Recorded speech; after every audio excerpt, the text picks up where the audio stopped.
Oh, local dragsters going past and took it all. It's all happening. Yeah, on the main street, inverted commas. Um, Yeah. Luke, mate, I got a question for you. How do the boys get paid, mate? Oh, that's a great question. So you're referring to the big Facebook group that we have that's centered around people having a beer and a bet Yeah. on horse racing and punting on sport. So yeah, if you follow BGP, Boys Get Paid on Instagram or Facebook in the Facebook group, you should be able to find that, and hopefully you might find the old winner in there. Yeah. So it's still the odd winner. It's not everyone wins. No, unfortunately, I wish gambling was that easy. I might not have to do any more accounting, but I just backed the sure thing then that run third. So there we go. Oh, the irony for everyone out there that has listened to your Keep the Change podcast or receiving the emails that the accountant, the financial literacy man, is gambling. Yeah. But I spent, well, I didn't know how to voucher, but $129 on 20 rounds of ammo the other day for my hunting ventures. And I was joking with my mate the other day that he just bought a bigger pack so that he can bring home more free meat. It's Yeah. just a hobby, right? Oh, mate, exactly. And it is a dangerous one because it can be bad with the wrong people, just like any types of substances. So whether it's drugs, alcohol, porn, you name it, we can find ways to make things bad if we don't know how to get in control of them. And so we try and put out some education around that stuff as well, and actually just explain what I've just explained there so people are aware of it. Because yeah, I mean, I've definitely had run-ins where I've bet more than I wish I had, or I've bet when I've been drinking and gone like, man, that was so dumb. I was so disciplined and then lost it all. I lost my discipline during that, phase of drinking and whatnot. And so being open and honest about those types of things of that BGP community, so that they're not living in this dreamland of, okay, I can make it back, or I can chase my money, or I can get that. But definitely I've noticed as we've gotten older, the great example you gave, some of my mates that sort of came into horse racing or punting as we were into it, and they might have moved in with me or whatever, and they've sort of got like, this is pretty exciting, and then their girlfriends are going, hang on, like, you're losing money, this is ridiculous. But then they've gone and brought like shotguns that are thousands of dollars, or gone on massive hunting trips that have cost them thousands, and that's completely fine. And we're like, well, it's interesting what people will justify, and yeah, and what people will be like, no, you can't do that, that's bad. Yeah, yeah. And I did have a quick flick through the website, and hell of a day. It looks like good fun. Yeah, we do a big event in January, which is a bit touch and go as to whether that'll be on this coming January. I hope it is, but we've got that up to 850 people that come along now, and we run a big punters club where everyone just chucks in $20 through to a couple of hundred, whatever, and we probably end up with $250,000 to punt on people's behalf on Karaka Million night in January if it all still goes ahead. Yeah, nice. So what are they doing? What are they getting out of it? Being a member. Yeah, so it's a community of like-minded people basically, and I think the beauty that we had is that we set this up 10 years ago, and it was just then it was just designed to be a Facebook group so that we could chat to each other before Messenger was there. Mm-hmm. These days it's just a giant group chat, but with 20,000 odd people. But people do really feel connected to it, and we try and do some cool things along the way. Like, we've done masks and stuff like that for when COVID kicked off, and partly, a bit of a branding play, but we've got a BGP foundation. So we do like a bit of fundraising. So it's about being good people. So the message is, yep, it's all good to have a beer and a bet, but at the end of the day, you want to be in here, you want to be trying to be a better person, being positive, looking out for other people in the community, and just being a better bloke outside of this gambling and drinking and all those other things that have negative connotations that go with them. So doing a little fundraiser for Movember this month with some of the community, and it's just turned into so many awesome friendships across New Zealand and even into Australia as well. So I think people get a good sense of identity to it, and from it, and that's the cool thing, is the awesome stories that end up coming out of it through people just having a common interest in horse racing. Yeah, how did it all begin? So one of our mates was basically wanted a way that we could talk about horse racing on the weekend, and so he set up this group and just added 5 of us that don't mind having a bet. And it was like, righto, lads, here we go. You can post up your best bet for this weekend, and whoever tips the winner gets the bragging rights. And it just slowly started getting bigger and bigger.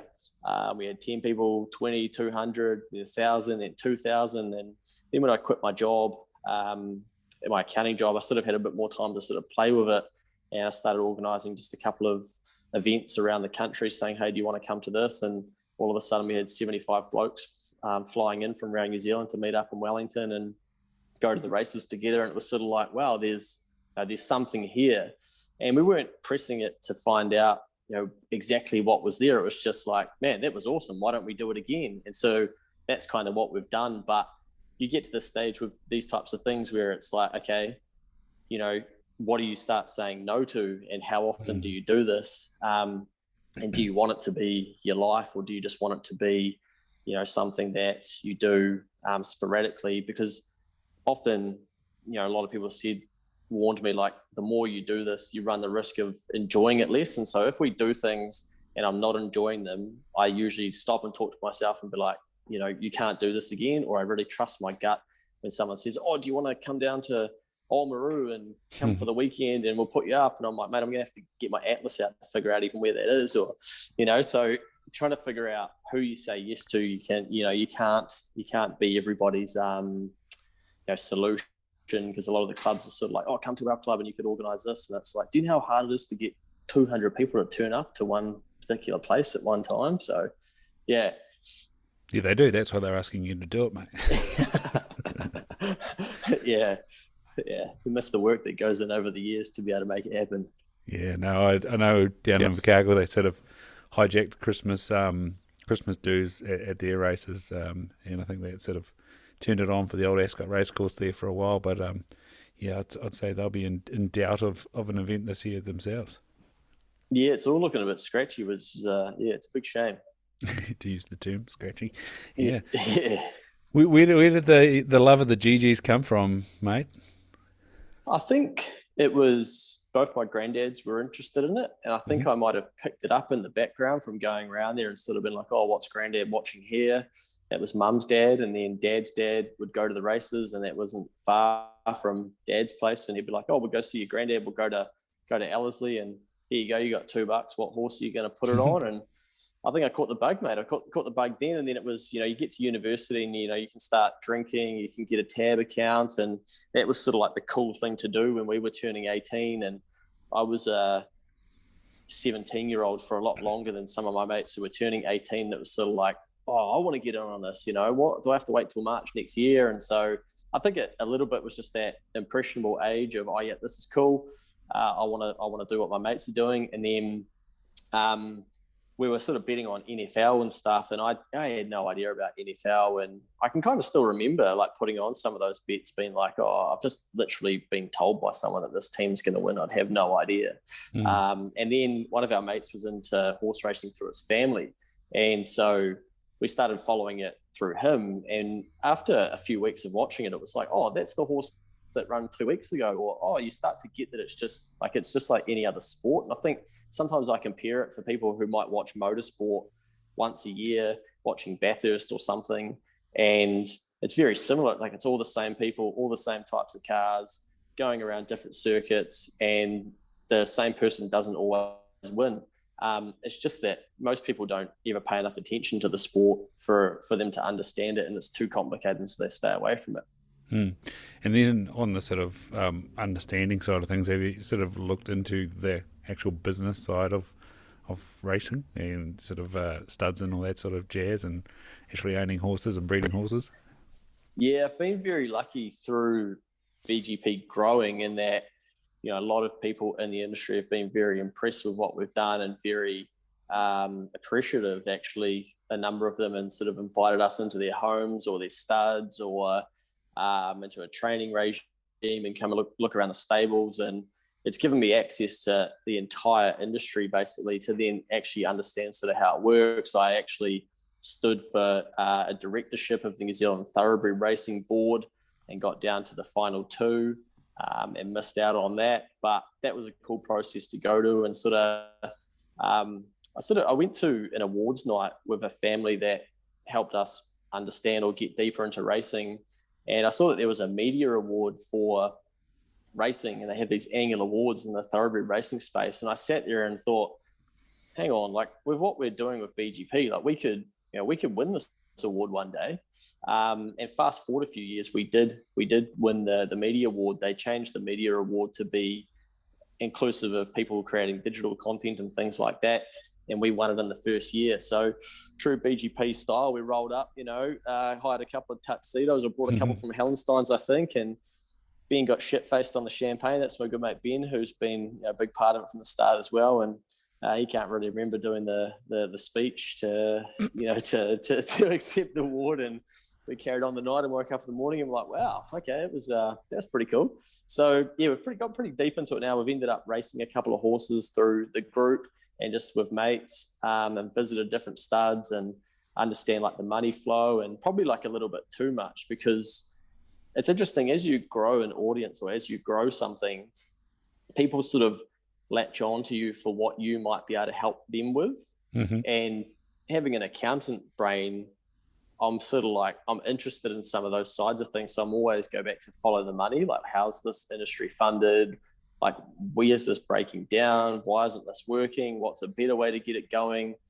And so I'd find myself reading annual reports like all the good accountants do. And then I'm realizing like, oh, there's gambling acts from whatever year. And so then I've got a book that's like this big on the gambling act, and I'm studying that. And you just start going deeper down this rabbit hole. And sometimes you do sort of sit there and go, is this a good use of my time? But I always check it back to, am I happy? Is this bringing me some form of fulfillment? If not, I got to, slowly turn it down. Yeah, that was what I was going to ask about, going down that directorship. What was the sort of why that took you that way? Yeah, so there was one application that came up, basically, or like one seat at the board, and it was something I'd sort of toyed with a while ago, and I thought in time maybe I could do that, and I got shoulder tapped from a couple of people in the industry, and they said, mate, like, you should have a go at this. And I was sort of like, oh, I don't know, probably, are they going to take me seriously? Like, I'm just this guy that led like a Facebook group, and we've grown it and whatnot. And are they going to think, oh, what's this guy going to know? Because it's all selected by a lot of older people. And I kind of did it out of respect for the people that said I should have a crack, and to challenge myself as well. And by the time I got there ready to do it, I was like, yeah, I'm taking this seriously. Like, I'll give it a crack. But I was a bit worried it was going to get in the way of next advisory and things like that. But I wanted to bring like a different element to their board setup of how do we think about younger people? How do we think about digital or marketing? How do we think about the future? Because there's a lot of self-interest in an industry that's low on cash. So that's what I was interested in. I just thought, okay, this will be a good way to challenge myself as well and get around some pretty smart people. And yeah, there was got down to sort of the final three, had to fly down to Wellington and rock into this interview. And you've got about like 9 people around the table just smashing you with questions. And, you're the young buck, and it's like, shit, I'm fighting an uphill battle here. But basically I didn't get picked for it, but they wanted me to sort of shadow the person that did, or start coming to things and do a directorship course. And then I would most probably get put onto the board at some stage. And I'm a sort of all in or all out type person. And I was like, I'm not, like, you either want me for what I've got now and I'm only going to grow as part of this, or you don't want me. So there's no like, oh, let's have Luke's expertise on the side and what he can bring to the table. And, and he'll get to do a directorship course. I'm like, fuck, that's the last thing I want to do is a directorship course when I've done like 8 years of study to be a chartered accountant, to sit through more of that shit, and just get absolutely tired by, on top of growing a business and stuff like that too, and maintaining the separation from BGP. Yeah, so what was entitled with this directorship course? I didn't even know it existed. Yeah, mate, there's a thing called the Institute of Directors, and I have heard of them.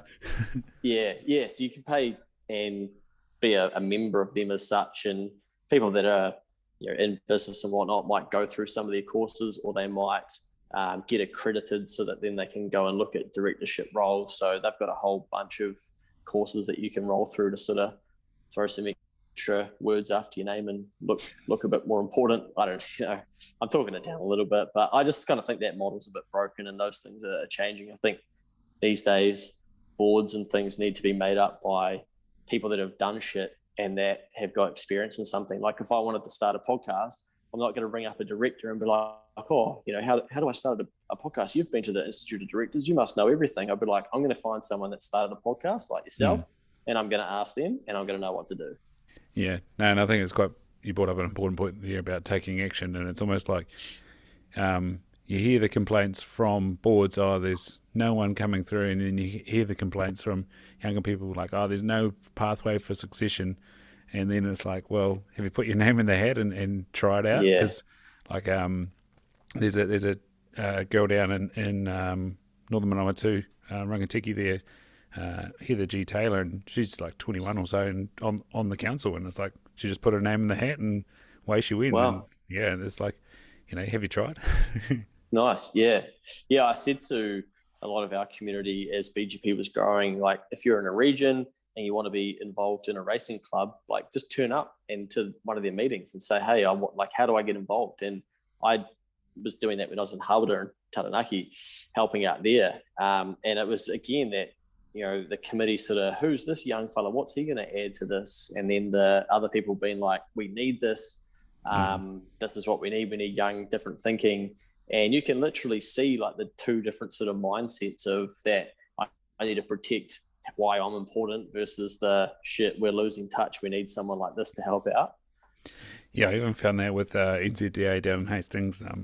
That just sort of changed the reins over to a younger president and treasurer, and then sort of I started suggesting some people that would come and talk to the meetings, make the meetings a little bit more exciting, and then sure enough, AGM comes around, it's like, Ryan, you're on the committee, eh? And I was like, okay. Am I? Am I? Yeah, okay. let's go. Yeah, and it's on my to-do list. Yeah. Speaking of taking action, of getting along to a meeting here in Tokoroa, and because I hear that they need a little bit of succession to give them some lifeblood. So yeah, I guess that's me. Yeah, nice one. Well, I mean, it's for everybody that's got an area that they're passionate about. Like I often say to people, they're like, oh, I'd love to do something with animals. I'm like, why aren't you volunteering with the SPCA on your weekends? Like, stop the chat and go and fucking do something, so let's see how much you really want to do it. And you're going to find it if you're really interested in it. If you're not, you're going to know, actually, that's not that exciting to me, because I think people dream of quitting their jobs and working with animals or something like that. I'm like, well, don't quit your job to do it. Just do it in your spare time and see if you really do like it. Yeah. Yeah. Anyway, that's a tangent. Yeah, no, but it is. It's like there's all these hours in the day, and you sort of hold these dreams up there, and then it's kind of like, well, how interested in it are you? Do you want to make that dream a reality, or do you just want to keep it sitting out there as dreams and coming up with all the reasons? It was, for example, going hunting. It's like, always people say, I want to go hunting. I was like, well, you literally go, and you pour at it, and then you get better. And if you don't like it, then you know that actually, no, I don't want to go hunting. Or it's a bit like I've got this dream of getting into deer farming, and so I did a course through Telford down there in Balclutha, and I've been on some farms, and I've been in the pens with some deers, gone to some deer sales and things like that. I'm like, yeah, that's cool. I like that. And like COVID last year, luckily I was on a farm, and I was in a Hawke's Bay drought, which was horrible. And I'm like, I still quite like farming. It's cool. Yeah. You got to try these things, right? Yeah, worked on a dairy farm, and it comes quite handy when you're in a place like Tokoroa, testing eyes. You can bring up chat about milking cows, and how many are pregnant. Have you cut some silage lately, like that? They love it. Yeah. Oh, bloody oath. Makes you more relatable to people, right? Like outside of the cities and stuff. Yeah. Yeah. So like you said, you brought up there like quitting your accounting job. How did Next Advisory start, mate? Like. Yeah. So Phil and I, we've now got Next Advisory. We've been going over 4 years. We've built that from the ground up. So it's accounting and a business advisory firm. So we take people through. We did one this morning actually for our session. We take people through methodology we call the winning formula to set up their business for success for the next 12 months. And then we meet with them quarterly. And basically, it's like a personal trainer in the gym, but for your business. And then they've got access to us throughout the year to basically sense check ideas or say, look, I think we're going to change direction of where we're going. What do you think about this? So that's sort of what we do day in, day out.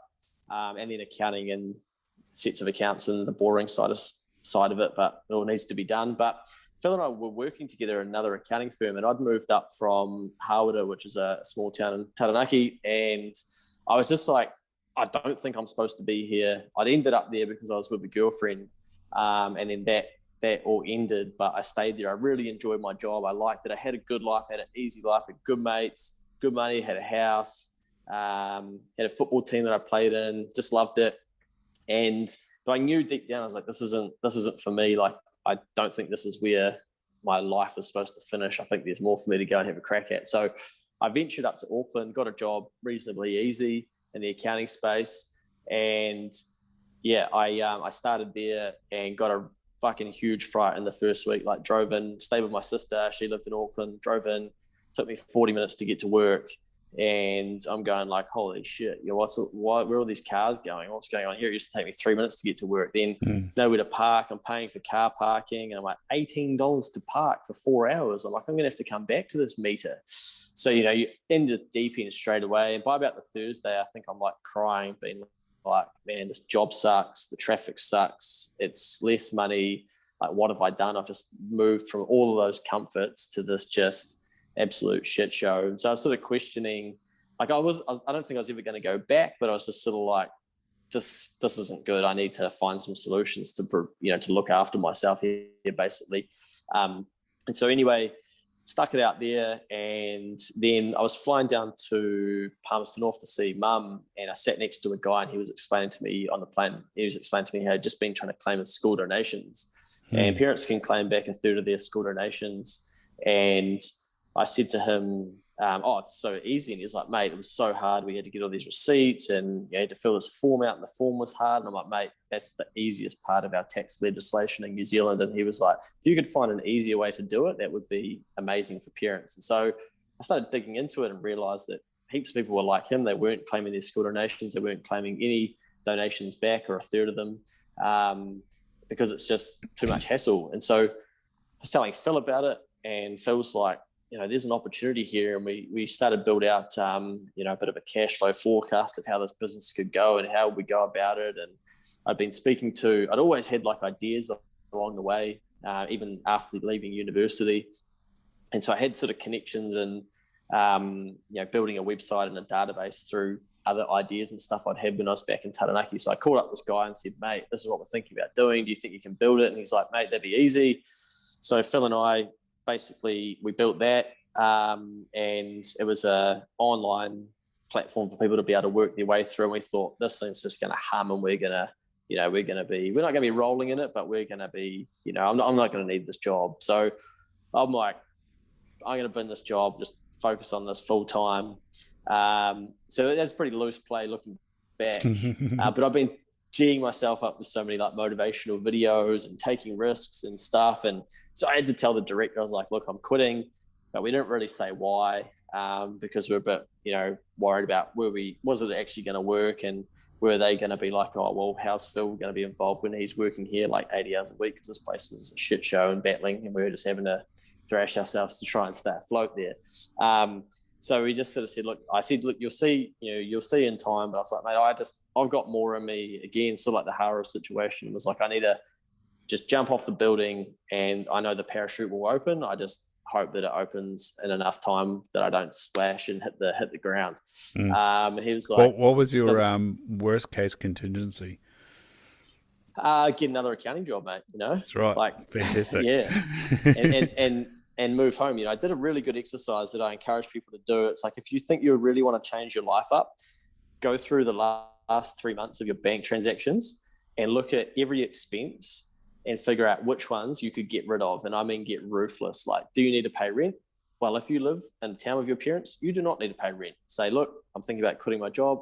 Can I move back in if this doesn't go any good? They're not going to say no, but the odd one may. But go through and work out what expenses, if I really need to lean my life down, can I get rid of? Like, sorry, I'm going to have to go away from going out on the weekends and stuff like that. You can remove all of those expenses and realize actually you can live off like a very small amount of money.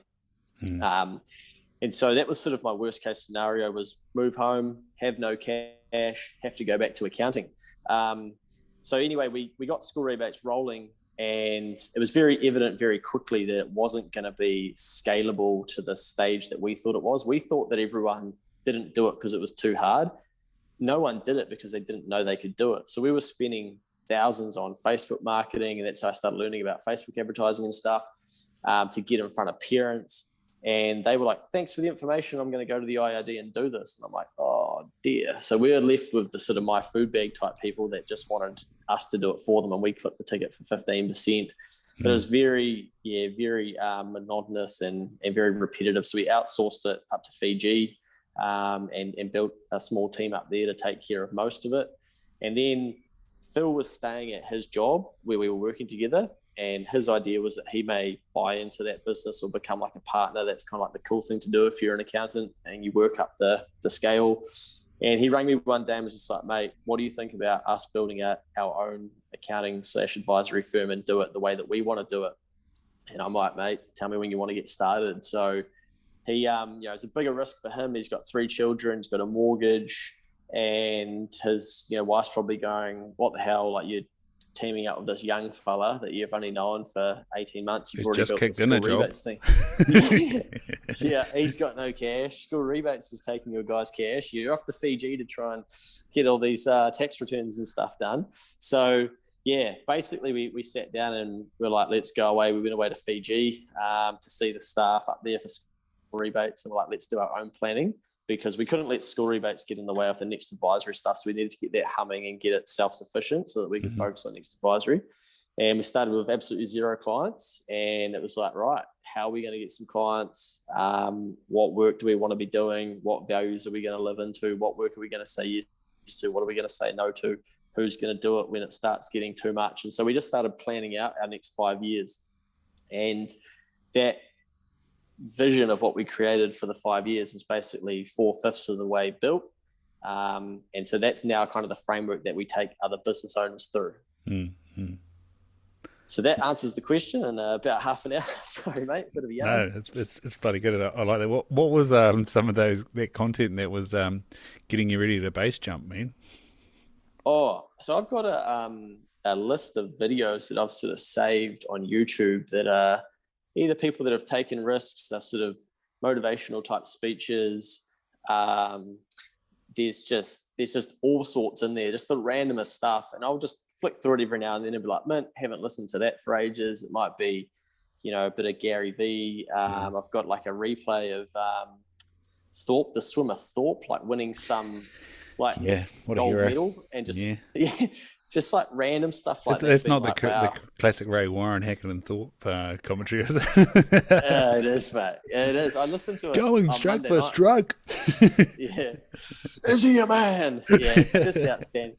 But stuff like that, and you're like, you need to remind yourself all the time that, that you're powerful and that you can do so much more than what you think you can. But we just live in these sort of bubbles of like, okay, that's my ceiling. And then you need to look outside of your bubble every now and then to realize like, oh, holy shit, that, imagine if they just thought the way I thought. They can't. They must think way bigger. What am I doing? I need to start thinking bigger. And so just little things like that to kind of G me up. And I think it just helped me build up my own self-confidence that whatever happened, I will be sweet. And I was very lucky that I got supportive parents that were in Auckland. And, I said to Dad and his wife, like, hey, can I move back home if this all goes pear-shaped? And they're like, fill your boots. So it's pretty cool. We're in an office space now in downtown Auckland, and we didn't have an office for 4 years. It was sort of our play not to have one for Next Advisory. And I got to send my parents a message this last week and just said, we're slowly getting into our office. I just want to say thank you guys for the support you're showing me. It doesn't feel like that long ago where I was sitting in the lounge, working till 11 o'clock, and you guys going like, hey, you probably need to go to bed. What are you up to? And, trying to get our first clients, and now we're paying $8,000 for a car park for the year or something like that. So things can change. We just thank them for their support and it's, and for having belief in me, because my whole family has always been very, they've always had like probably more belief in me than I had, or I've had that my whole life of people saying like, oh, this guy's going to go far. And I think I was like waiting for that to happen. I'm like, when's that going to happen? And I got to that realization point. That doesn't happen until you actually make it happen yourself. And then you prove all those people right. And you're like, oh, that's what they were talking about. So, just to thank them for continuing to encourage me and give me that support. And I think, for anyone that's wanting to do something major with their life or make a big change, you need to find people that are going to not question why you're doing things. Like, they're just going to support you. And they're going to be like, okay, like, that's outstanding. I'm here if you need anything. Not like, oh, why do you want to do that for? Or, how do you think you're going to do that? Or you can't do that. Those are, don't talk to them until you've done it. Yeah, hard out. And it was old Dr. Paul Wood had a post the other day, and it was kind of like, who are your external heroes? And I brought it up on a podcast on Monday, The Human Now, and I kind of said, in 1999, when the new pool opened up in Invercargill, they had the New Zealand Open champs there for swimming, and old Daniel Loader rocked up, and it was like, there's that guy. That guy's won Olympic gold medals. Like, he's a human right there. And it was like, I didn't realize at the time, and I was like, that was probably a big spark of like, shit, so much is possible. And that's one of those people that made it happen. And like you say, they must think different. And like reading David Beckham biographies, reading old, Lance Armstrong, would do anything, old Lance Armstrong. And it's like, holy shit, these people, they do think different, and they're ruthless on just like gonna do it. Like, who are some of your sort of external heroes, man? Yeah.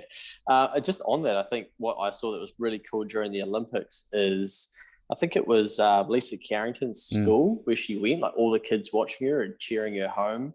And I thought, wow, that's the cool thing about the Olympics, is that you don't know who in that group is going to be inspired to be the next leader or the next counselor or, the next Olympian, the next gold medalist, like the next Commonwealth athlete. Like, you just don't know, because you don't know what their trajectory is based off of them getting some of that inspiration. But in terms of external people, I've always been a massive The Rock fan. Can you do the eyebrows?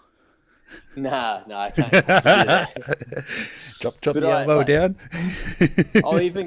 I'll even go back. There's a video on YouTube where he comes back to Madison Square Garden and how they bring him back all the time on the WWE. Can kiss my sandy ass. And he beats this dude called Rusev, and he just rolls in, just performs, and just crushes it. And every time I watch it still, I just about know it word for word now. And I used to be like, I'll watch this in private so no one knows I'm watching it. Now I'm like, fuck, look at this performer. Like, how good is this guy? Like, what the hell? But I've just always admired his chat about hard work. And I think, rightly or wrongly, like, I've always sort of thought growing up that I'm not the most talented bloke. I was never like real good at football, but I like playing it. And I would sort of get a bit sulky, like, fuck, if only I was better at this, I would, I'd be able to go further. And these guys are lucky they're more talented. And then I realized, like, actually, I'm prepared to work hard. A lot of people aren't. So that's where it's in favor of me. And that's probably something I've learned from The Rock. Like, just outwork other people. You don't need to worry about any of that shit. So when I played football, for instance, in Taranaki, I would always say to the younger people, like, if we're in a tight game that were really good, I'm like, mate, I'm going to run for you all day, but you need to win me the game, because I can't do it. Like, I can't win the game, so that's on you. And then just bang, walk away and like leave them to be like, shit. And people that are really good at things, they'll just like, okay, yep, I've got the message. I know what I need to do. And they will go and like win a game. And you sit there being like, how good? Like, I didn't need to do that. I couldn't have done that. How the fuck did they just do that? And you just work your ass off to help talented people have a platform that they can build on top of. So I think The Rock, that lesson really like resonates with me. I've always been into hard work. I just like it. I like working as well and finding things that I like doing work on. There's a bloke called Ray Dalio who, is got some great content out there, a bit older, runs one of the biggest hedge funds in the world. Always interested in how his brain's working and what he's teaching people about and thinking about.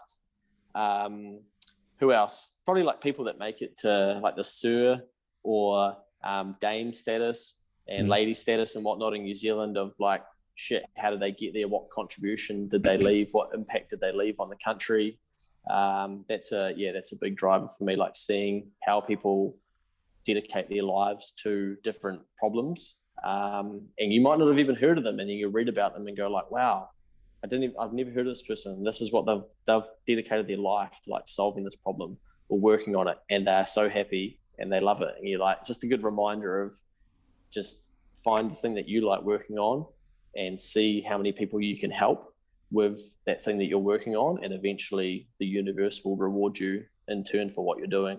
Because it's one of your sort of North Stars, isn't it?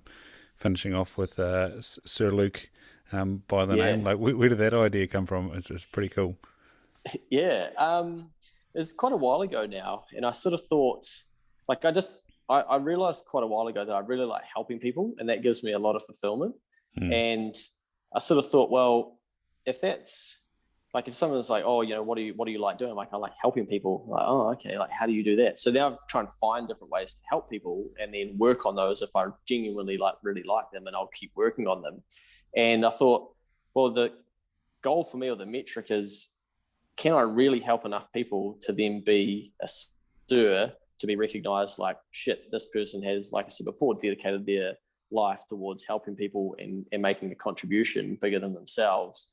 And that's kind of our ultimate reward for that in New Zealand. So I thought that's kind of my North Star of, okay, if I start getting peppered with, can you do this? Can you do that? Can you do this? It's like, is this going to help me get closer to one of these goals? And it's a hard one, because often if you just look at it as helping someone, it's like, well, then yes, it probably is, but you can't say yes to everything. So it's sort of, can I pick a few different fields and then work on those, and then say yes to things in those options? And is it actually getting me closer towards that end outcome? It's pretty cool idea, and like, yeah, having an all star and then having something to align to with what you say yes to, that's pretty powerful. Does it take a lot of the decision making out of things? You know, you just can get a gut feel for that's a yes, or what's the old saying? Yeah. How yes, or fuck no. Yeah. Definitely, it's definitely sped up some of my decision making. I think when I first started out with like school rebates and stuff, I would just meet with anyone and everyone. They'd be like, hey, I want to catch up with you, before they've even said what about. I'm like, yeah, but what time, where, and who's paying for the coffee? And I would sit through these meetings and be like, what the fuck am I doing here? Like, this is an absolute waste of time. Like, they're just trying to sell me something, or I can't help this person. I can't add any value. So with every sales call I do now, I call it a sales call, but it's really like, is this person a good fit for Next Advisory? I'm just like, if we can help you, like, what does help look like for you? And if they can clearly articulate that and we can do it, I'm like, sweet, let's roll. If not, I'm like, we're not you guys, but I probably know somebody that can help with that. And so, you know, I think if people can identify what it is that they need help with, you can find it so much faster. It's when you get stuck and you don't know what you need help with that it gets a little bit trickier. But yeah, it's definitely allowed me to, as I've gotten busier, I'm like, I need to protect my time. And so I will look at things and be like, okay, is that just a glorified piss trip that I need to go on, or is it actually going to build a set of relationships that BGP might need in the future, or you know, that I can use for keep the change or things like that. So it'll shape what things I say yes to and what things I say no to. And also it kind of like checks my behavior a little bit of, can a sir be acting like this? And I'm definitely no saint, that's for sure. You know, I'd probably be too risky to give a sir status to at the moment, because I'm probably still living too much of a crazy life. Yeah, speaking of value, Mike King's devalued it. He gave it back. Like, you know, I see that. Yeah. Not impressed with the government's stance on what he's trying to do, but yeah, it's almost like he's going double or nothing with it. I think with what the amazing work he's doing with I Am Hope and in Gumboot Friday. So yeah, that's an idea.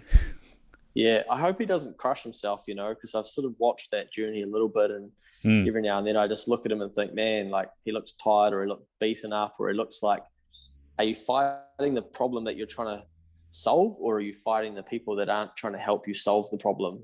Hard out. Yeah. So, I mean, yeah, he would have smart people around him that are looking after him. But when you do start trying to solve like a big problem, then, you know, it's a never ending battle, because a lot of these things can't actually be solved, because there's always people that don't want the help. And that's the tricky thing, whether that be with mental health, or whether it be with exercise or eating better or financial literacy, or anything, right? Like it's always, it's tricky to figure out like how deep you go. And I've heard someone give advice to someone that's trying to feed a number of people, and he was basically like, don't let this take over your life. Like, you've got to have something left for yourself, because you could give this 24 hours of the day and it will need 26 of them. So, be very careful. And yeah, you do see that happening for some of these people. They get so deep into the things that they're trying to fix or solve or add value into, and you wonder, shit, what tolls they're taking, on their life that they can't see. Yeah, definitely. That last Gumboot Friday was pretty zonked out. He seemed a little bit better on Saturday this time around. So he's hoping he got at least a life and some reward, and is able to have a little break and celebration around things. Sort of one thing you were talking about there on the clients that you're aligned with, and I had the situation today where I'd been given an offer to purchase something, so I was being sold to, and I had that moment of, I just won't reply to that one, and it can go away, and then I was like, you know what, no, that person needs a hard no, and carry on. And in the world of ghosting people, that's the term from old Tinder. Like, yeah, where do you think that something that gives you a little bit of accountability to say, hey, look, no, we're not wasting each other's time here. Let's carry on. It's like assertiveness, isn't it? I think one thing that Phil always says is tell the truth faster. Yeah. And I love it. It's such a good saying, because it's, with those types of situations, it's like, okay, this is a clear no for me. I tell them no so that they can tell the truth faster. You can tell the truth faster, sorry. And then they can carry on and they can find their next, yes. And I think you've kind of, to speed your life up when you get busier, you've got to start getting better at some of that stuff, because you start letting go of the, I just didn't want to offend them, or I didn't want to, tell the entire truth because I was a bit embarrassed or whatever. Like, people that are moving fast, they don't care about, they start to spot excuses rather than like, okay, I didn't want to hear that. People that are achieving things, they don't get as upset by feedback as people that are scared to hear it and worried about what it's going to be. People that are hungry are usually seeking it and like, okay, tell me more. What does that mean? How come it's a no? When could it be a yes? Or is it never a yes? And we can move on. And it's the same, like when you're in alignment, you're going to know when that happens, and you're going to move on, and you're going to focus on what matters. And it's also like, problem solving in an organization. If someone's sort of holding up a step, it's kind of like, well, can I take some actionable steps to, move past this hold up, I had a little bit of a situation of that, like that this week, and it's kind of like, well, what extra things can I do to make this easier, and move it forward, because I need this, and I can't be waiting on somebody else, and like, especially for something that doesn't affect them, but it affects me, and my ability to work. So Nice. it's might be a couple of things there. Could be like I always talk to clients about desired outcomes, or people in meetings, or even people that are going for like a job interview, for instance, and you make it such a big deal in your head, and you're like, oh shit, what should I wear? Or what if they ask me this question, and blah blah blah. And it's like, hang on, let's go back to basics here. What's the desired outcome? The desired outcome for them is that they need a staff member to fill this role, and you potentially want another job. Like, they're gonna come into that interview asking you questions that are going to either tell them whether their desired outcome is you as an employee in that role or not.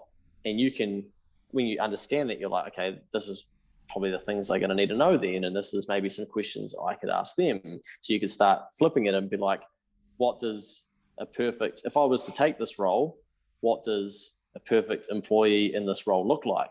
All of a sudden you flip the whole interview and they start telling you exactly what they're looking for. No more guessing. You're like, sweet. And then you can figure a lot of things out by just figuring out in a situation, a relationship, or a conversation, okay, what's the desired outcome here? And even for us with clients, it's like, what do you what are you trying to achieve with this business? Oh, I want $1 million. Well, what would you do with $1 million? What's the true desired outcome? It's like, okay, I want to be able to pay for my children's education or whatnot. And you can slowly start to get to the things that people really desire, and they'll work harder to try and get those things. And then the other piece is just like I had this the other day with Main Freight not delivering my weights. And I've just been like so excited for them to Who'd you get them from? Elite Fitness, I think it was. Yeah, just brought a barbell through lockdown, and I was so pissed up for them to arrive. And I basically was like, don't worry about me picking them up, just deliver them, pay the extra $45. And then got the notification, called Main Freight, got these. And I was like, sweet, they'll be here in the day, surely. Week later, I'm ringing them, and they're ringing me to say, oh, look, there's nothing we can do. And I just keep asking the guy, I'm like, are you sure there's nothing we can do? Like, is there any other solution? Could I come and get them? Could I meet you halfway? Like, where are they right now? Like, what is there? And so actually trying to find what can we do to progress this forward. And they said, we'll have to deliver them tomorrow. You're shit out of luck. And then they turned up that afternoon, got the phone call, mate, I'm about to deliver your weights. I'm like, sweet. So if I didn't ask those questions of like, what else could we do to progress this? I don't know. Maybe I wouldn't have got them on that day. So what was the situation there? Was it like left Elite, like they don't even have them, they have them in a logistics warehouse, and goes Main Freight picks it up, and like that sounds like it was all within Auckland. Yeah, it was, mate. It's my fault. Like I should have just picked them up, but I was like, nah, I'm more efficient than this. I won't drive 20 minutes to pick them up. I'll pay for them to get delivered. It'll save me a trip back and forth, and it's out of my, I don't need to worry about it. Price of fuel these days, probably $40 fuel anyway. Yeah, exactly.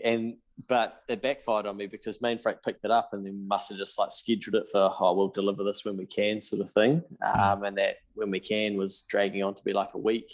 And Elite Fitness are like, well, we don't have it anymore. It's gone. It's out for delivery. And in our eyes, like we've completed our part of the deal. And I'm like, damn it, I should have picked it up. It's now. Oh gosh, no. Just logistics. What a gig. Yeah, tough stuff. Yeah, mate. You brought up Keep the Change. I've signed up to the Money Talks letters. I was quite stoked that the day before the first email arrived, I'd actually done my position statement. I was like, yes, I'm on. Good man. I'm on task here. So. Yeah. Where the hell does that idea come from? And you said that you dabbled in some Facebook marketing and building, what's the word called when you got a whole bunch of people's email addresses? Audience. Database. Databases, an audience. How did it all start rolling? Are you at the 5,000 yet? By the way. Nearly. So if people are hearing this, you could win $500 worth of Bitcoin just by signing up. There you go. Or stocks, Yeah, or stocks. Yeah, just going to give away a $500 investment of someone's choice, basically, to one of the readers that opens up the email that goes out once there's 5,000 subscribers. So yeah, that's been going since May 2020. And yeah, when I go home to my dad and my stepmom, often we end up talking about problems in the country and politics and things that are going wrong. And often it'll come back to like, oh, we need better personal financial education. My stepmom was kind of like to me, well, when are you going to do something about it? I'm like, that's a great question. Good call out. Okay. And so I'd sort of been toying with this idea of putting together a big content bank of lessons and just saying, hey, if you want them, you can come and jump into this folder and you can learn them. And then I thought, people are going to it's going to be too hard. And so I gave it to a group of people and said, hey, look at this. And, half of them came back and were like, mate, this is mint. And, a couple of them were like, oh, look, I started looking, but, there's too much in there. And then, the 30% is like, oh yeah, I'll get to it. I insert excuse here. And I thought, this isn't going to work if I just try and give all of this information as a Google Drive or something and be like, help yourself. So I thought, I like storytelling. I like writing. I find it therapeutic. I wonder if I could write something each week and send out an email. And so then people are not only learning every Friday, but then they are thinking about money every Friday. And I think that's part of the problem, is that we don't think about our finances enough.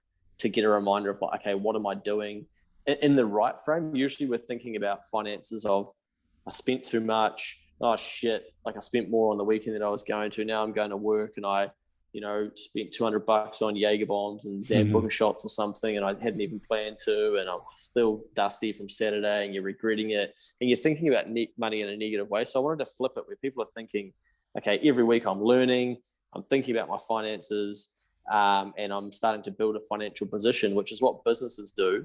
And they build out their assets minus their liabilities. If you go and borrow from the bank, they're going to say, what's your net position? And you're going to say, oh, I've got no idea what you're talking about. And that's basically what assets do you have, what liabilities and loans and debts do you have, and then that gives you a net position as such. And businesses that report on the NZX and that report to shareholders, they do this like quarterly, monthly, annually. And I think, well, if it's good enough for business, like it's good enough for people. So I'm trying to reteach what businesses are doing that are succeeding and be like, if they're doing it, then why aren't we doing it? And then we can basically mirror some of those things that are working for them and get ourselves further down the path. So each month I encourage people to basically stop for 30 minutes, think about their finances and be like, right, what does my next month look like? What money have I got coming in? What have I got that's going out? Have I saved anything? Can I save anything? Where am I saving that? What debt do I have? What debt am I trying to chunk down, and start building out 30-day goals, 90-day goals, 1-year goals? And it's similar. It's a blend of like the next advisory work we do with what businesses are doing, and just trying to help people educate themselves so that they understand financial literacy more. And so every Friday we send out a newsletter at 9 a.m. for people to learn something about money, but again, a reminder for them to start thinking about their finances. Mm-hmm. And yeah, if you're more of an audio person, you can dive in and listen to them all. And look, I don't know what it is, mate, but you're able to get across most of your message at 2 times speed, so it's fantastic. Good stuff. I'm a huge user of the 2 and 3x speed on 3x. on that's outrageous. Yeah, it starts getting a bit full on, but yeah, I didn't do a podcast to start with because part of me, and to be fair, that's probably the hardest thing about Keep the Change is once I've written it, then I'm proofreading it, I'm testing it, I'm making sure that it's all formatted correctly, and there's mistakes and shit in it, but like, I mean that it's actually going to go out properly to 5,000 people getting there. And, it didn't really matter. It was a few hundred, but then I made a mistake in one of the weeks and had to correct that. But basically, by the Sunday, I'm sort of like, oh shit, now I need to record the audio version.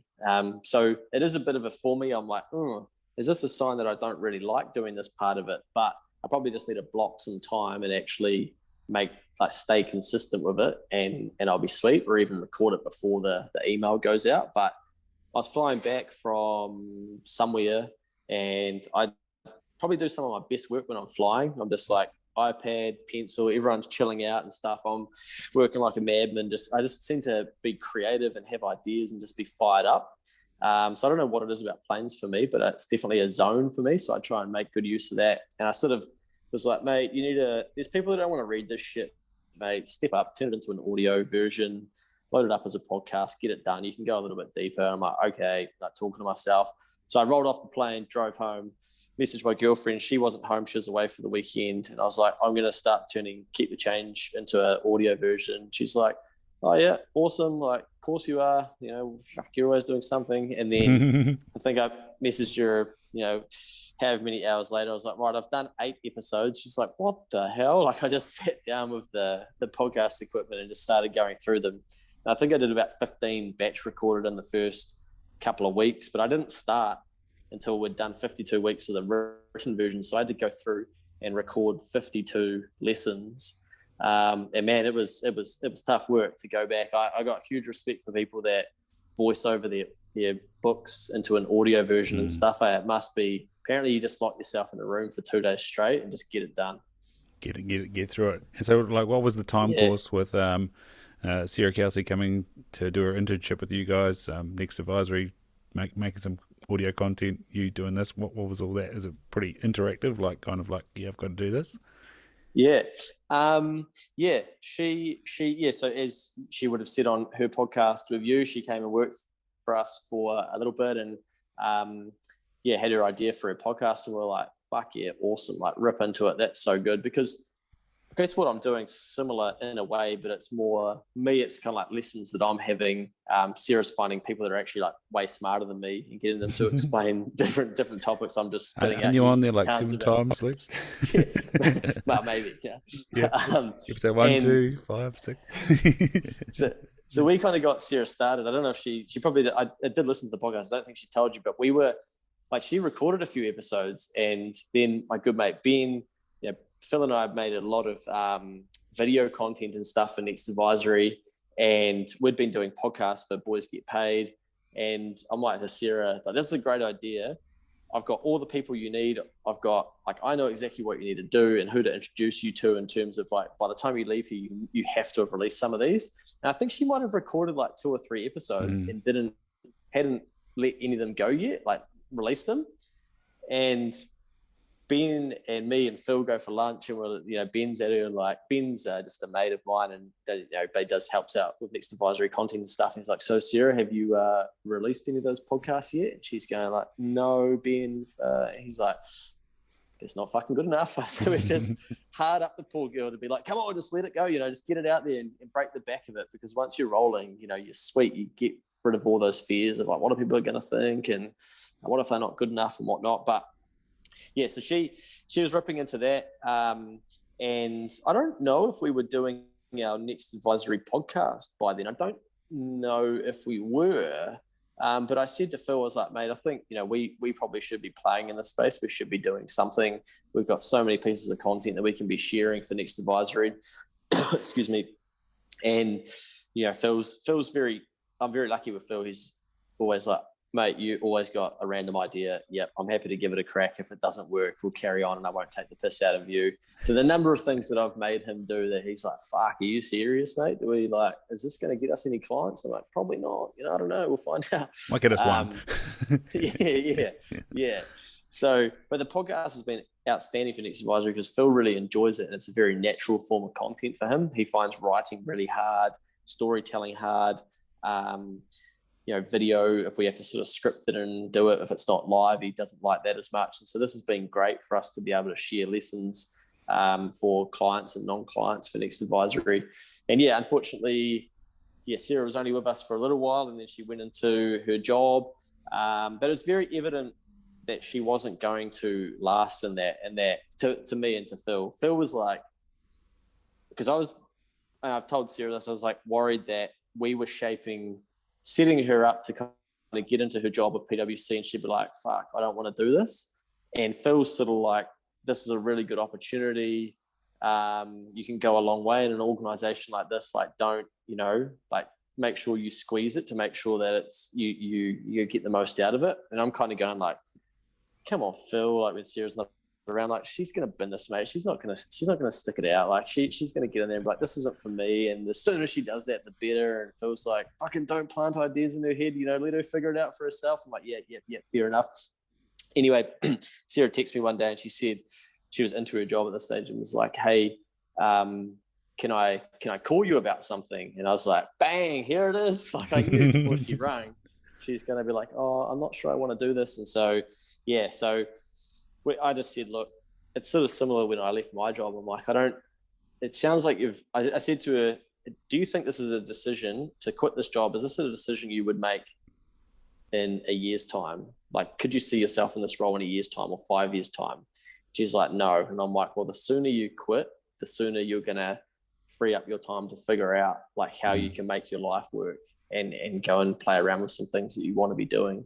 And that's often advice I give to people that are thinking about quitting their job, because it's when you quit your job and then start to become a bit more successful or start to make things work, I think, you start to get questions, people being like, oh, should I quit my job? And I'm like, oh, holy shit, man, this is like playing with someone's life in one phone call, So I've had to try and build a bit of a framework for like, okay, before you do that, are you thinking about these things, and sort of try and figure out where people are thinking, before just being like, yeah, do it, you'll figure it out, because not everyone can figure it out. It's not like that for everybody. Not everybody's the same.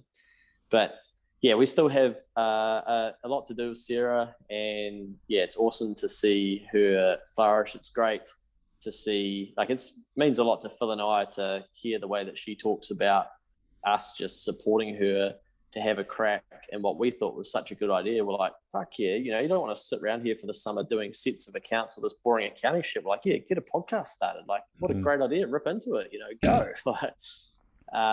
So yeah, it's awesome to see her growth. Yeah, it's interesting that the challenge of work. Like when I graduated, went along to Specsavers and sort of found my feet in about 6 months, and then by about a year, I was kind of like, so what are we doing next? And then it was kind of like, oh, no, you've got to wait until about 14 months, and then you'll start the program. I was like, yeah, but what can I do right now? And and then just kind of escalated. My brother found me an independent job, and then they're like, if you leave, you've got to pay us back the money. I'm like, oh, damn. And then by 3 or 4 months later, they were like, yeah, we really need somebody. We'll help you out. And got the move, and it was good. It just kind of opened up my eyes. But yeah, it's hard, like when you're in a job that's like, you know, especially when you put your dreams in behind it, or you've convinced yourself that something's a dream, to then go, I've changed my mind on this, you know, and then you have to, like, all those external people as well, like we're talking about with making decisive decisions, you know, oh, I don't want to let people down, oh, I don't want to hurt the people, oh, they've given me a shot, oh, you know, for the example of when you get tied in as a graduate, oh, they paid me all this money, they helped me through uni, you're like, oh, but what am I doing? and actually, especially when you're an employee, and this is, you know, it's a tough balance between employers and employees, but like if you're the employee and you're wasting your own time and you're wasting their time and your heart's not in it and you're not delivering the maximum, well, maybe you are better off letting somebody else deliver maximum for them, and you trying to optimize your life as well. It's so tough. And like you say, you don't want to be the person on the end of the phone being flippant and going, yeah, quit your job, it's great, you'll be fine. Yeah, it takes a lot of hard work and behind that. So yeah, I think if people are, you know, not happy with what they're doing, I think the sooner you can address it and identify it and actually, you know, build a plan to get out of that environment, or figure out, can you enjoy that environment differently? So it might be just speaking to your boss or manager about what other work you could be doing that's going to be more fulfilling. But I think you get to a stage with some things where you know deep down, like, this isn't for me, and you've just got to break the comfort zone and be like, look, you know, I'll go and find out what is going to work. There's a fascinating business book out there. It was kind of a philosophy my last employer had, and it's about like this fishmongers in San Francisco that's apparently world famous for having really good attitude for everyone that works. And it's basically like trying to have a good attitude in work and making it work for you. But it's like an interesting dichotomy in a pandemic when everyone's stressed out and trying to have fun at work, and the business is cutting pays and the government's sending out subsidies and stuff, and it's like, oh, try have fun at work, right? Yeah, it's tough, eh? Definitely. I think you've got to find fulfillment in other areas of your life if you're battling in your job as well. Like, I'll say to people, what can you do outside of your job that's going to basically counterbalance the negativity or the drain that this job's taking out of you, to ensure that you can last to the other side where you then do, you know, get a new job or whatnot. And I think we spend so much time at work, so we're looking for fulfillment in that space, but it's not always there. So it's our job to identify when it's not there and be like, sweet, I need to do some things in my life outside of work that are going to build me back up to keep me happy. Otherwise, I'm going to show up in relationships or in meetings and stuff just as a bitter person that's just pissed off with life. And it's almost like one of the questions you guys asked, what are we doing this for? You know, what is this job facilitating for you? What's it giving you an opportunity to do? And how are you implementing that out, you know, in your wider life? Yeah, definitely. Mate, you brought up the weights. What's the deal with the sauna? And you got the old aura on there, like. Oh yeah, you're onto it, mate. Yeah, I'm fidgeting with it too, aren't I? Yeah. Actually, mates who've been on this podcast a couple of times, Tailored Health and Fitness, they've just come up with a, I don't know if it's ready yet, they've filed patent for protecting the thing. And I was like, oh, really? That's awesome. So then you can get your metrics while you're lifting those weights. Where did the Aura ring come in? I heard you talk about the decision to buy one. I'm in that same spot of like, oh, I know when I've had a good sleep, but I'd love to know what's going on. Yeah. Yeah, so anyone that's watching or listening, I'm showing the Aura Ring on the camera here, but it's just a ring with 3 sensors in it, and it has an app on your phone, and it's sort of tracking your movement throughout the day, and then your movement during the evening. So last night, for instance, it becomes kind of addictive. It's like gamification, I think they call it, where you sort of, in the morning, it's almost one of the first apps that I check is like, I kind of gauge how I think I've slept and then have a look at the data. And I'm like, holy shit, I woke up like 6 times in the last 2 hours. What's going on there? But they are a little bit gimmicky, I would say. That would sort of be my review. Like, it's good, but I even got feedback from my girlfriend. She's sort of like, you've almost become like obsessed at trying to improve your sleep, but you become like a different person, because I'm like, do you want a beer? Actually, nah, because that's going to impact my sleep. And it's like you start to change just the shit that you're doing, because you're so much more aware to what's impacting you. And basically, in summary, if you drink and then sleep, you have a horrendous sleep. That's why you feel so shit the next day. And it just shows up. Like, mine's like, you're sick. Do you want to put on rest mode? You must be unwell. And it's like, oh yeah, I'm just hungover actually. But yeah, it kind of came out of, I started trying to like optimize my life or become like more efficient or more understanding of, like, when I say, for instance, I have a really good sleep and it gives you a readiness score when you're really ready for the day. I'll use those days where I'm like in real good nick and be like, sweet, I can get a shit ton done today, and I can write, I'll be creative, I can bash out just so much stuff, and I'll really squeeze those days. So that's sort of how I've used it, is trying to analyze what things I'll do on different days. But yeah, it's interesting. They're about to upgrade the model, and you've got to buy another one again for another 250 US or something, and then otherwise they're putting you onto like a subscription model. But yeah, certainly interesting. But I was researching. I've always sort of been fascinated about how to sleep better and been listening to different podcasts around that stuff. And I had a Sevens training manual from Scott Curry, who's in the Sevens team, a long time ago. I was reading the nutrition guide. I was like, cherry tart for better sleep. I'm like, sweet, I'm off to the Health 2000. Like, you guys got any cherry tart? Pretending I'm like a elite athlete myself. But as you start to try and perform better, you're like, oh, how can I squeeze more out of myself? And you start to sort of treat yourself in business or the things that you're doing just like an Olympian or a sports person would with their life. And like, okay, how can I improve my nutrition, my sleep, my recovery, all those types of things. So that's sort of where it came from. And I'd seen like a few people wearing them and started digging into them and thought, I'm gonna order one. Yeah, no, and it's interesting you bring up that mindset of stealing things from Olympic athletes. There's a really good doctor who's into longevity in the States called Peter Attia, and that's sort of his client base is elite executives, and basically treating them like elite athletes, and borrowing nutrition. And I think that's where the sort of people like to call it the keto fad, where it became popular.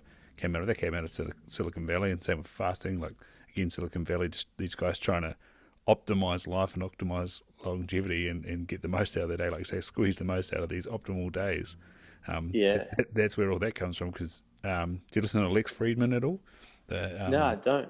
Oh, he's like into AI and neuroscience and that sort of stuff, and he'll do like a 1 meal a day carnivore style diet, and he just reckons like his sleep is horrific. And he's talked to Matthew Walker, the guy that wrote Why We Sleep, and it's like, I don't think that's optimal. He's like, but I'm like just trying to get the most out of this and like do, what does he call it? Do deep work and figure out consciousness for robots. You're like, that's intense.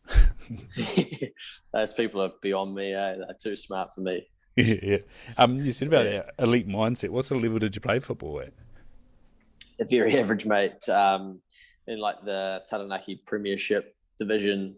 So just your classic sort of Saturday football. Nothing special, but playing against like the first 11s from the high schools and each town's top team, basically. And I played left back, which was just like a lot of running up and down the wing. But I loved training. Tuesday, Thursday would train. I was fit as shit. I'd always try and be an example and turn up to pre-season like the fittest person to be like, lads, preseason doesn't start here; it starts before preseason. That kind of mindset, because I knew I couldn't bring to the football paddock what these guys could, and it was interesting. Then I noticed some of the other guys kind of like following behind that sort of leadership, and we would just crush teams in the first few weeks because we've been so fit. But then the other teams would start catching up in such a long season.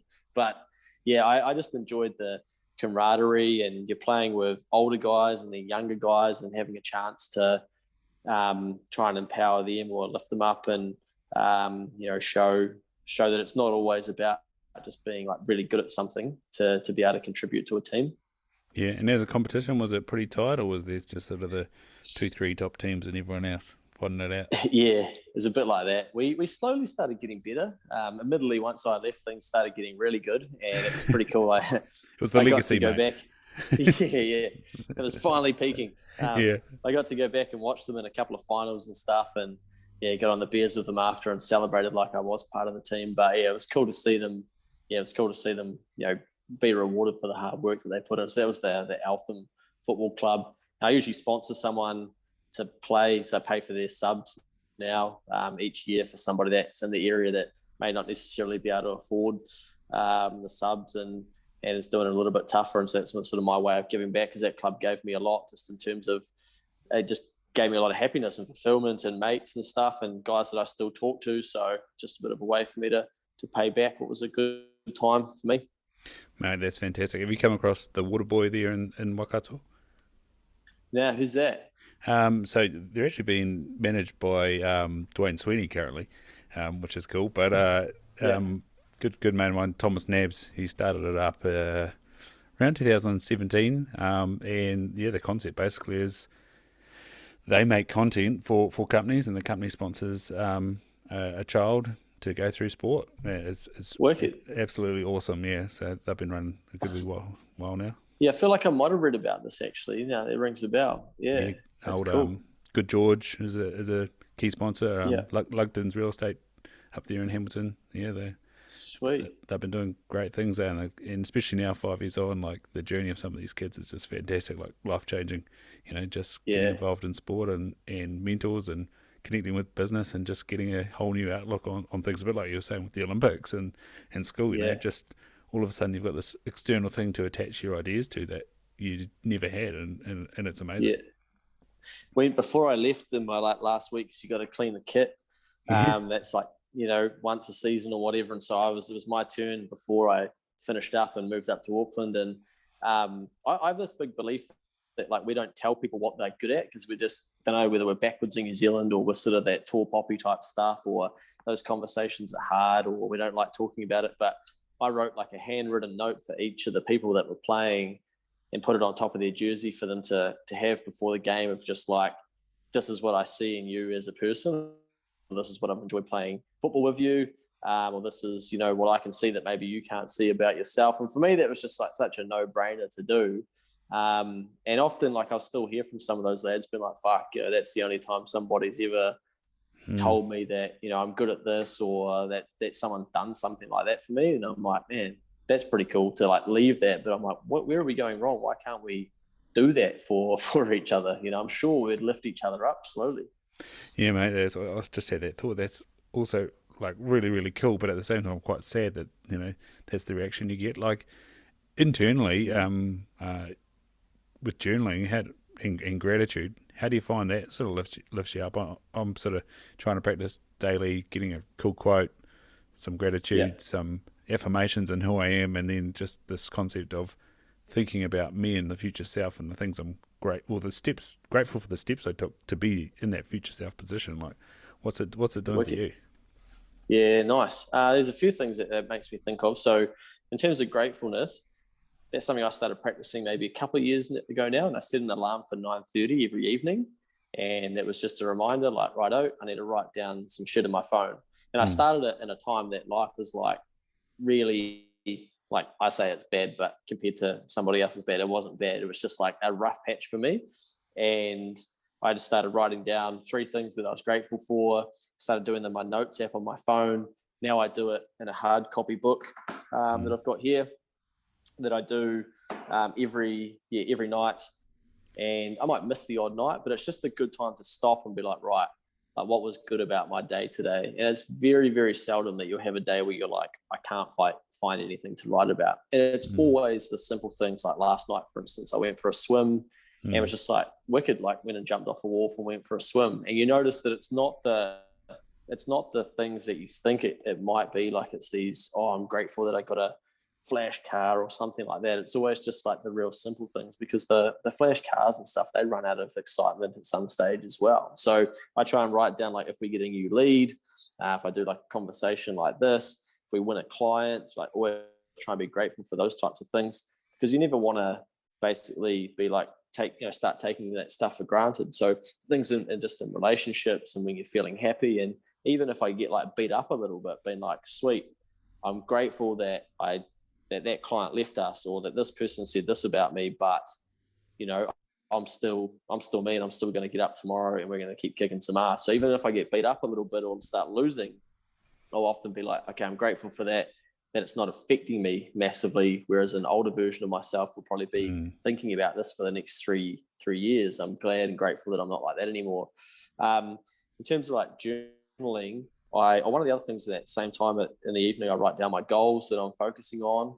So I'll set goals at the start of the year, and then basically every night now I'll write them down and be like, right, these are what they are, as a reminder to am I actually moving closer to them. And one thing that I'm not doing at the moment, what I was doing, is meditation. I was meditating for 10 minutes a day, and as we went into lockdown, like I just dropped it. And so I'm writing down, that was one of my goals, was to meditate more. So it's been a good reminder for me. I'm writing it down and I'm like, hang on mate, you're writing down that your goal is to meditate, but you're not doing it. Fuck, something's broken here. So what's broken is I'm not basically setting a reminder to then recreate the habit of like, mate, you need to stop and you need to actually meditate. So that's a really good reminder.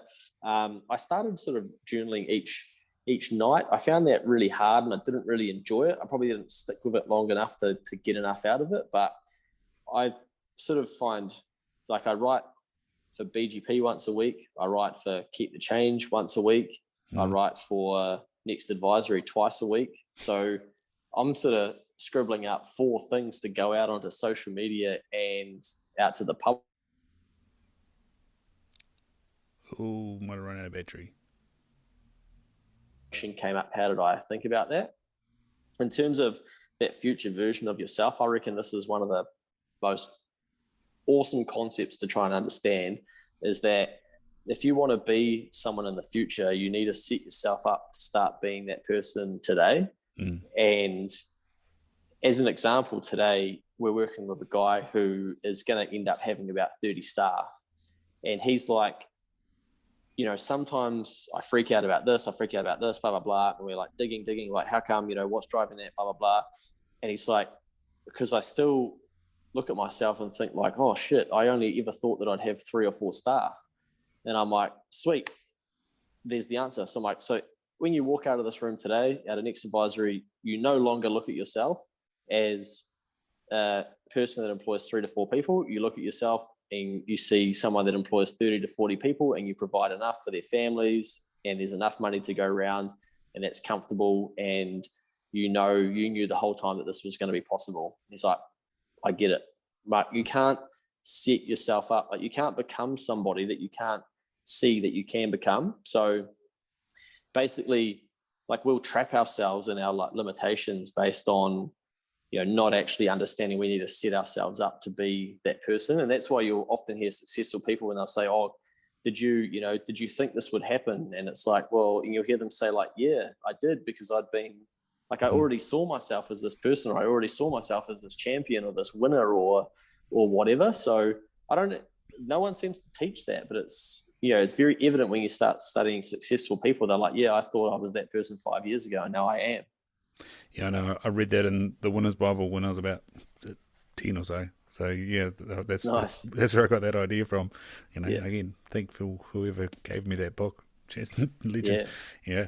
Mate, we started off with talking about betting, and I was talking to my brother, talking about like limiting voices and things like that. Talking to my brother the other night about sent through the position statement, and on it I had as an asset some Bitcoin, and Yeah. it was the same day as the Melbourne Cup, and I said so. I understand a bit about it. I sort of got introduced to it in 2017. Was listening to a lot of Tim Ferriss at the time and hearing about Bitcoin and blockchain and all the rigmarole, and lots of people Yeah. at the time sort of said, "Hey, you should buy something." I was like, "I have no spare cash, and like I can't Yeah. bet that." And finally, sort of end of last year, I was like, "Oh, there's some cash that I've got nothing to do with. I don't need it. Let's get in the game." And you know, Sweet. sort of now thinking that like, hey, this is too small enough to be significant, but I'm going to understand this platform, and dived into and listened to some podcasts, more podcasts on it, all the applications for it, even listening to you guys, you and Yeah. is it Mikey. Mikey here Yeah. talking about it, like, yeah, how are you finding the bet versus possibilities of cryptocurrencies, bitcoins, ethereums, doges? Yeah. So I've got Bitcoin and Ethereum, Yeah. and my thinking was, I started understanding it probably like you. I'd had exposure to it, and I had mates talking about it, and I was like, if I don't research something for myself, I'm usually hey, sorry, mate, I'm not keen to talk about that. I don't want to know about it, and I'm not on that buzz yet. But if I then go away and do like research on something, I'm happy to dive into that space and talk about it. As an example, someone messaged me this morning and was like, "Hey, mate, keen to get your thoughts on NFTs," and I'm like, "Mate, it's not my Mm. thing. Doesn't excite me much. I'm not your guy." He's like, "Sweet, all I needed to know." But other people probably crush it with NFTs, and that's cool. But it's just not for me. It's not my thing yet. I got introduced to Bitcoin and whatnot 2017. Just like, nah, I don't want to know about that. Didn't have any spare money and stuff, and was just like, nah, that sounds just way over my head. Leave me out of it. Then I've been watching, I've been learning about it. I started learning more about the economy. I noticed that countries were printing money all around the world, and I'm like, fuck, this isn't right. Like, this can't work. Like, if they can just print more money, then surely the money I'm holding on to is getting devalued because there's just more of it now. And so I started looking at whether I could buy some gold. Mm-hmm. And interestingly, the office building that we're in now, there's a gold business downstairs, Mm-hmm. and they've got physical gold in the basement. So I brought some exposure to gold through like ETFs and stuff, and that's actually gone backwards. And then that kind of, because I was looking at gold as a protection for like a store of wealth over time and stuff, and I was like, well, hang on, this is what people are saying about Bitcoin, and I'm like, if this keeps going the way I think it's going to go with more money printing and stuff, people are going to be like, well, gold's not working. What is working? And so I thought, I'm going to buy some of this Bitcoin stuff. I'd seen how much it was being used, stable coins in the gambling industry, and thought there's something here. So I brought some Bitcoin, and well, I went to buy some, and it was like, oh, maybe I'll wait. And I think it was 14 grand New Zealand at that stage. And then like the next week when I looked at it, it was like 21 grand. And I was like, Mm-hmm. holy shit, this thing's moved like 30% in a week or something. I'm like, what the hell? Anyway, I dabbled, put some money in. And I always think, like, if you want to understand something, how it works, for me, I have to do it. Like, I actually have to, have a crack at it to then really get it. And then I can teach others if I want to teach others with that. And then I thought, well, if Bitcoin keeps going up in price, people's psychology is going to be, oh, what's the next best one? And I thought, so I'm now looking into Ethereum and trying to understand how that works. So then I started buying that at $1,000 New Zealand. And then again at like 2,000. I think at the moment it's 6,000 something. So I sort of tripled my money on that if I sold it, but I haven't sold it. So it's unrealized. But yeah, it's definitely fascinated me. What I've liked about that space is I think it's like the smartest people in the world working on this new type of technology. And I've always thought for a long time, and kind of from the research and stuff that I've done, that the world's completely changing to this connected networking, abundance, technology type environment. And we don't need to be physically working hard anymore. Like the generations before us started doing that. And the geeks are going to be the ones that become the richest people in the world. And they're going to be, the people that everyone looks up to. And it's already happened, like look at Elon and you're like, man, this dude is just on another level. Like he literally wants to go to another planet. And most of us are thinking, fuck, it'd be good to fly to Australia right now. And we can't, Going on he's like, holiday I'm to the going on. Coromandel. Yeah. And, I start looking at I'll start researching what they think about different areas and stuff. And then, I just slowly started putting a bit more money in. I had more disposable income that I wasn't, I'm not planning on buying a house anytime soon. So I needed a way to protect that money if I did want to go and buy a house, for instance, because house prices were starting to run up in price. So I just sort of kept accumulating. But where it gets tricky is that if you sell in New Zealand, you get taxed on your gains. So you've got to pay tax on that. Yeah, how's that working at the moment? Because back in 2017, like one of my earliest episodes was with an accountant in Cambridge, Tim Doyle, and that was like, as we was talking about the early days, and they were kind of going, "Oh, I think we know how to apply the tax to this." Like, how's that been? What's the chat like amongst the accounting community? Or is it still, I think we know what to do with it. Yeah, it's a bit like that. You should get Tim back on, mate, and see what his thoughts are, because you might not be able to, because he might be so busy, because he's getting so many calls about, what do I do with this? Like, even I've had to email him every now and then. I'm like, mate, what's the go here? He's an expert in that space. I would say I refer people to so you know Tim? Yeah. It's a small community, the old accounting bunch, especially when you get down to the GC version of the, who are the good buggers in the accounting industry. Oh, that's funny. We had that in optometry as well, actually, the GCs. Yeah. There's only so many you want to network with, and the rest are like, oh, great, it's been really good to see you again. Yeah, I'll see you at the next networking thing. Fuck. But yeah, it's basically, if you buy it and then you sell it at a gain, you've got to pay tax on that gain. Is sort of our current tax legislation. It may change, but that obviously means that if you're going to sell, like, it disincentivizes cashing back out a little bit here in New Zealand, because you're going to lose a portion of it to tax. So I haven't, but it's like anything, as you start to make more money and start to make money off investments, you're like, well, I kind of didn't need that money when I invested it because I was prepared to lose it. I still don't need it now. Like, when do I sell? And so that's, I think, how a lot of people get caught out, because they don't actually set a plan for, okay, do I want to do this? Part of what I wanted to do was, I'm going to put 10 grand in. If I can Forex it, I'll pull 40K out and be like, I've got basically 2/3 of a salary for a staff member or an admin assistant for my life or whatnot. After it was probably like 2x, I was like, well, I should probably just start hiring someone to help with that shit anyway. And then you start finding other ways to make money to repay like that wage cost that's going out. And you're like, oh, well, I don't need to sell that Bitcoin anymore. And it 4x's. And I'm like, well, do I execute my plan or do I leave it?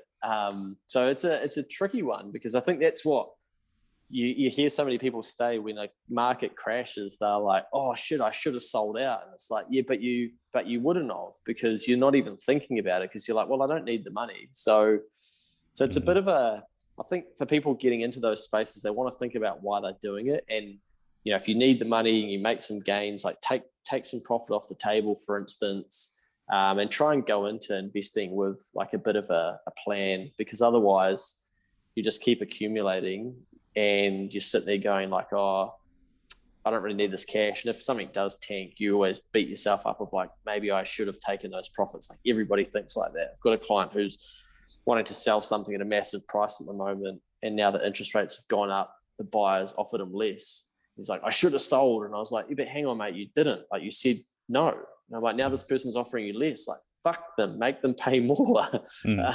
It's still worth what it was worth. And he's like, no, but they can't afford that anymore. And I was like, that's their problem, not yours. Like, interest rates have gone up for them, not for you. Don't worry about it. But we get emotional on the best price and stuff like that, which can often, be a bad way to look at things.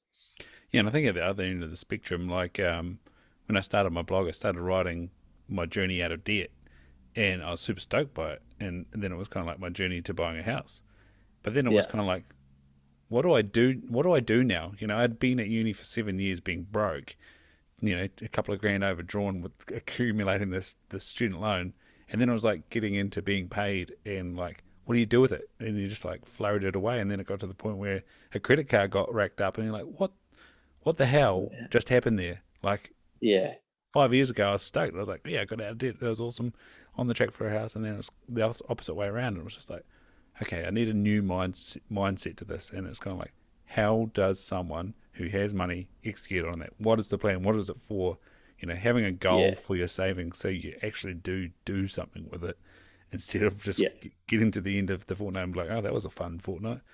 can't remember where everything went. I got to the stage, bro, where I would I rang my sister and I was like, yo, I'm starting to make some good cash here. I've got plenty of cash. I'm going to send it to you. And she's like, okay, bro, what's up? And I'm like, I can't trust myself. Like, I can't. Like, I'm going to send this to you until I can actually trust myself with money again, because I've just taught myself to get it and just wreck it and get rid of it and like piss it up against the wall or do dumb shit or, you know, have big weekends or trips away or whatever, and then be like, oh, sweet, I'm sort of back to square one. And so I read this concept about how, like, often we'll have a figure when it comes to money, and that'll be like our ceiling. So it'll be like, I've never had more than 10 grand. And so then you, like we were talking about before, if you don't set yourself up to be the future version of yourself, you get stuck there. And so you get 12 grand and then you're like, I might go and buy this. And then you've got 9 grand again. And you're like, oh, I just got to get back to 10 grand. And then you get back to 10 grand and you're like, oh, I swear I got 10 grand again. Then a dentist bill comes in and you're like, shit, I've got 7. And you seem to get stuck. And for me now, I'm like, okay, I could relate to that. I'm like, I did that a number of times. So now I'm like, I'm a millionaire. Like, it's inevitable that I'll become a millionaire. So I'm teaching myself now, okay, what would a millionaire do with this 10 grand? You know, if you're really going to be a millionaire, where are you going to allocate this 10K?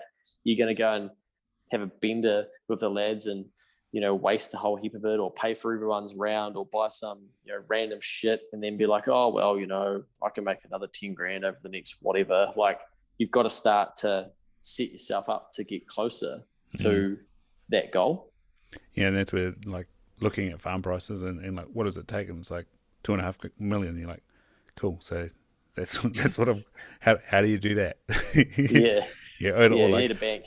Yeah, like last year trying to get into a practice, and it's like, yeah, you need, you know, a few $100,000 for that. You're like, right, okay, I need to change what I'm doing and move it around. And it was funny you're talking about how, like, back to Bitcoin, like the gold idea. In your chat with Mikey, you brought up Peter Schiff, and like that was my 2017 excuse, was like, oh no, Peter Schiff said, like, stick it in gold, get yourself this gold credit card. And it's like, that was my, like, oh yeah, there's my off ramp, but don't need to worry about Bitcoin anymore. And then I didn't buy gold either, so that was all full of shit. But it was a great excuse. It's interesting who we'll hold on to for information. I often with Keep the Change, people will message me and say, hey man, what's the best platform to buy crypto on? I'm like, I did a whole podcast on it. I'm like, you're asking the wrong question. You know, you're only asking that question because you don't want to take action. I'm like, fuck, which is the best one? You want to ask which is the one that's going to work, so you can get from your from where you are now to your desired outcome. You know, you want some crypto, go and buy some. Don't get stuck in the weeds of like, oh, what's the best platform? You know, who's got a cheaper rate? Should I be on Sharesies? Should I be on Hatch? Like, what are you trying to achieve? I want some shares. Sweet. They both work. Get it done. You know, try and put this information in the middle of us to be like, I just want to make sure I get this perfect. The world doesn't work like that, right? Yeah, man, it's the same with podcasting. Those headphones that you've got right there was a good 150 episodes of iPhone headphones before I bought this mic, and then it was another, it's like, crisp, mate. Another like 60 or so before I got the studio set up. So I was like, don't even worry about it. Just the thing about podcasts is it in people's ears, and are people listening to it? You know, smart. And beware that it's probably going to be 10, because you don't worry about that. Yeah, just mate, you've done bloody well to get to your over 200 episodes. You know, like that's a hell of a feat. You know, I don't think. We haven't with Next Advisory, well, probably have with BGP, but it's hard to stay consistent in this game. Yeah, there's the odd, after 2 years, there's been the odd sort of week or so, like moving house, that was a big problem, getting the internet up again. But like, it just becomes like you get on the roll and like, what am I interested in right now? Who do I want to talk to right now? And currently it's this finance buzz, about to mortgage is going to tick off in the start of next month, and it's like, geez, got to have my ducks in the row this time, because last time that didn't end up too much fun, and got to the end of it and I was like, all right, all the debt's gone, what's left? Not too much left anymore. Starting yeah mate. So you're across many channels. Where do people find you? Oh mate, where do I start? We need the business card. If you want to learn about financial literacy, that's keepthechange.co.nz, or search that on Instagram, Facebook. If you want to have a bet, then that's all good, but do it in moderation. That's boys get paid, and girls are more than welcome as well. Boys get paid was just a catch cry that we had. We would high five and be like, and the boys get paid. So that's where that saying came from. You can find that Instagram, Facebook, or website, that same sort of stuff. And then Next Advisory, all the same channels, and that's accounting and business advice. We do a lot of content for that. We've done a couple of webinars to help business owners and stuff out with that as well. So we're just trying to give back across each of those avenues, and that's part of with Next Advisory what we wanted to build was a business that paid us money that we were happy with, but at the same time freed us up to actually do some of the things that we wanted to do. So if I wanted to accept the directorship in the racing space, I could do that and still run Next Advisory, or I could run a big event for BGP and not be like, oh, well, I have to ask for leave to be able to do that, or that sort of thing. So often I'll be in here, Phil will be bashing out something for Next Advisory, and I'm scheming up a next meeting to try and unlock a next chapter for Keep the Change or for BGP and stuff. And, I've been very lucky with him that he's very accepting of the different things that I work on. But equally for him, he knows that, I'll stay here till 9 o'clock at night if I have to, or we just hold each other to account and have high standards and make sure that clients don't get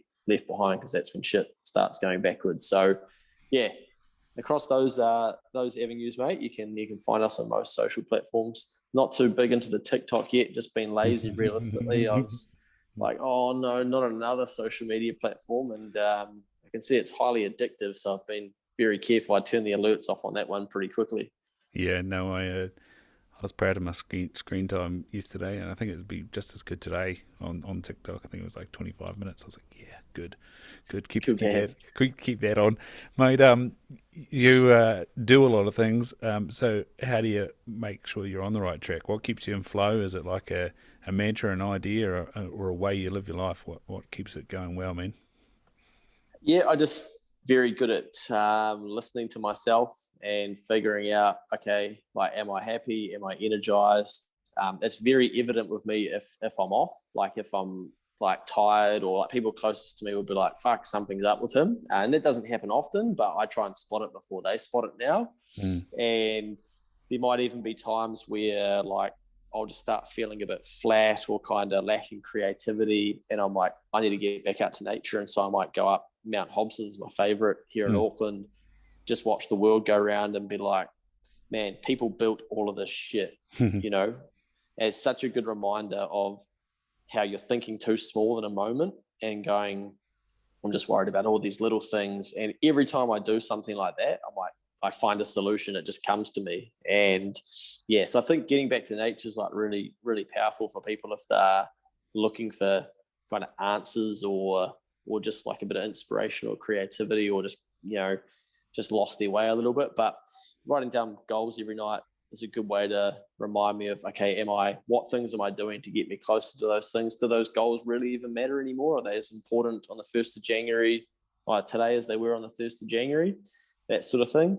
I hired a PT this year who's like changed up my diet and my training and really like balanced back up my back, which I buggered by trying to do too much on the old leg press and pop the old bottom vertebrae. And shit.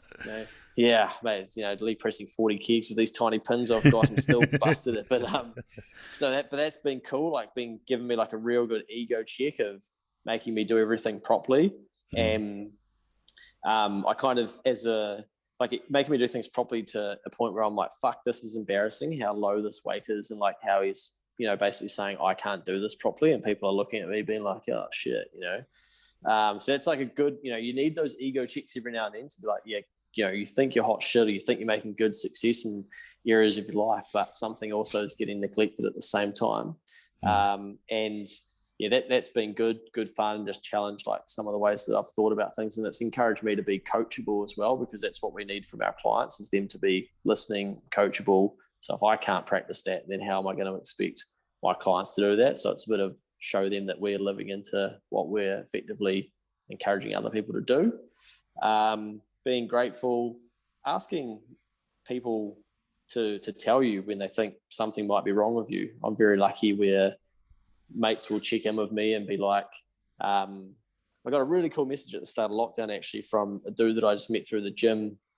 And he was like, man, like, I just wanted to send you a message and make sure you're all right, because I just see you giving yourself so much to so many different people that you probably don't get many people making sure that you're all right. And I was like, mate, like, I really appreciate that as another dude. I'm like, that's such a cool thing from a guy to be able to say to another dude.